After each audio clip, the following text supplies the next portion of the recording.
Ramai beredar di media sosial video viral seorang pria sholat di dalam masjid sambil mengenakan helm. Aksi pria tersebut mendapat kritikan sejumlah netizen di media sosial. Banyak yang beranggapan jika aksi pria ini tak patut dicontoh dan ditiru. Meski demikian, tak disebutkan pula alasan mengapa pria itu mengenakan helm saat beribadah. Sebuah akun Instagram @dramaojol.id pada Jumat 13 Januari 2023 mengunggah video viral tersebut.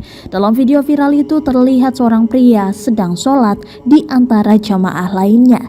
Ia menjadi bahan perhatian jamaah lain karena masih mengenakan helm putih saat sholat. Bahkan seorang jamaah lainnya merekam aksi pria tersebut dan viral di media sosial. Pria itu tetap melaksanakan ibadah sholat dan tak berhenti, seakan tidak menyadari jika di kepalanya masih ada helm. Entah ada unsur kesengajaan atau tidak, namun unggahan video viral itu mendapatkan reaksi dari berbagai netizen. Banyak yang geram, pasalnya pria itu dianggap sedang bercanda saat ibadah.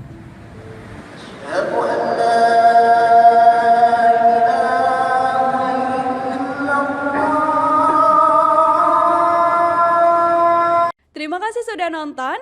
Jangan lupa like, subscribe, dan share ya.